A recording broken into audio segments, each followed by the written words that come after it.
হেমতাবাদে যুব কংগ্রেসে যোগদান করল একদল যুবক। বুধবার দুপুরে হেমতাবাদ বাসস্ট্যান্ড সংলগ্ন ব্লক কংগ্রেসের নির্বাচনী কার্যালয়ে এই যোগদান কর্মসূচির আয়োজন করা হয়। জেলা যুব কংগ্রেস সভাপতি মামুন রেজার নেতৃত্বে আয়োজিত এই কর্মসূচিতে উপস্থিত ছিলেন হেমতাবাদ বিধানসভার কংগ্রেস প্রার্থী অনামিকা রায়। এছাড়া উপস্থিত ছিলেন জেলা কংগ্রেস নেতা নিখিল চন্দ্র ও গোপী বাজার, ব্লক কংগ্রেস সভাপতি তাজিমউদ্দিন তালুকদার, মনসুর আলী এবং ব্লক যুব কংগ্রেস সভাপতি আরজুমান আলী সহ অন্যান্য নেতৃত্ব। এ প্রসঙ্গে জেলা যুব কংগ্রেস সভাপতি মামুন রেজা জানান, হেমতাবাদের বেশ কিছু যুবক যুব কংগ্রেসে যোগদান করেছেন। এই যোগদানের ফলে এলাকায় যুব কংগ্রেস সাংগঠনিকভাবে আরো শক্তিশালী হবে বলেও তিনি দাবি করেন। তিনি আর কি বলতে চেয়েছেন শুনুন।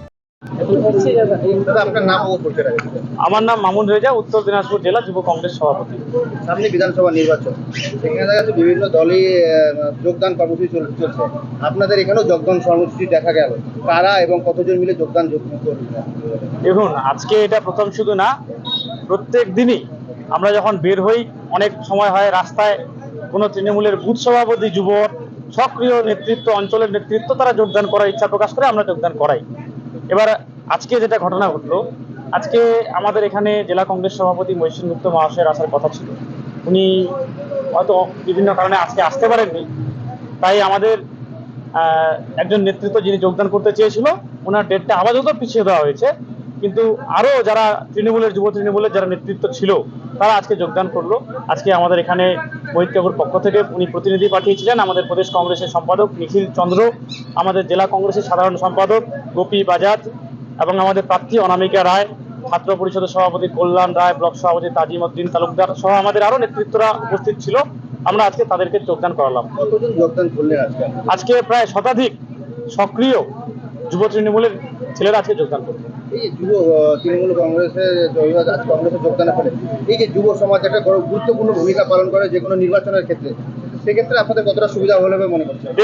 বর্তমানে বিশেষ করে পশ্চিমবঙ্গের পাশাপাশি হেমতাবাদে যেভাবে আজকে যুব সম্প্রদায়কে নেশার দিকে ঠেলে দিয়ে আজকে যুব সম্প্রদায়কে তৃণমূল ব্যবহার করছে মানুষকে ধমকানোর চমকানোর কাজে, ভোট লুট করার কাজে, আজকে তাই যুব সমাজ ক্ষোভে পড়ে আজকে তারা নিজের ভুল বুঝতে পেরে, আজকে কর্মসংস্থান নেই, তাদেরকে ভাতা দেওয়া হচ্ছে, নিজের ভুল বুঝতে পারে জাতীয় কংগ্রেসে যোগদান করবে। হাতে তো আর সময় নেই, এই যোগদানে কতটা সুবিধা হলো আপনাদের? অনেক সুবিধা। আমাদের প্রার্থী নিজে একজন যুবক, শিক্ষিত যুবক, আমাদের অনেক অ্যাডভান্টেজ হচ্ছে। আমরা আশাবাদী হেমতাবাদে এবারে কংগ্রেস জয়লাভ করবেই। আমাদের লড়াই এখন বিজেপির সাথে হচ্ছে। তৃণমূল নিজে 3 নম্বরে আছে, তৃণমূল ওই জন্য আতঙ্কিত আছে। যারাই আমাদের দলে যোগদান করছে, তাদের ছবি ভিডিও কোনো মাধ্যমে তাদের কাছে যদি পৌঁছাচ্ছে, তারা যে কোনো রকমে তাদেরকে ভয় দেখিয়ে হোক, প্রলোভন দিয়ে হোক, তাদের দলে নেওয়ার চেষ্টা চালাচ্ছে। কিন্তু আলটিমেটলি মানুষের যে আন্তরিকভাবে যে সমর্থন, এটা কংগ্রেসের সাথে আছে। আমরা আশাবাদী কংগ্রেস এখান থেকে জয়লাভ করবে। নির্বাচনের আগে এই ধরনের যোগদান বাকি দলগুলিকে কি দুর্বল করবে তা অবশ্য বলে দিবে সময়। উত্তর দিনাজপুরে হেমতাবাদ থেকে সত্যেন মহন্তের রিপোর্ট, টাইমস 14 বাংলা। মুখের উজ্জ্বলতা হারিয়ে গেছে, স্পট পড়ে গেছে, ব্রণ ভর্তি, তাই আর দেরি না করে আজই আসুন রায়গঞ্জের চণ্ডীতলায় হেলথ প্লাস মাল্টি স্পেশালিটি ক্লিনিকে এবং এখানে পান অভিজ্ঞ ডাক্তার দ্বারা free skin test.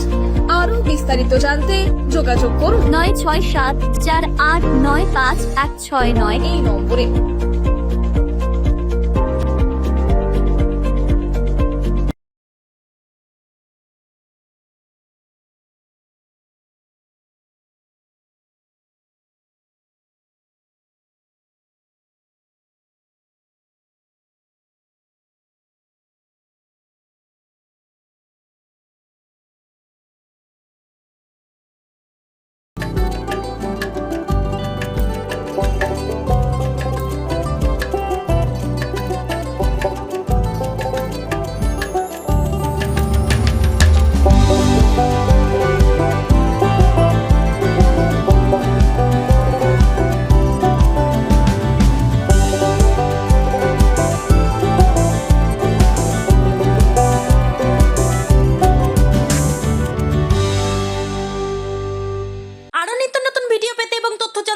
Facebook পেজকে like ও ফলো করে রাখুন। সেই সঙ্গে টাইমস 14 বাংলার ইউটিউব চ্যানেলকে সাবস্ক্রাইব করতে ভুলবেন না।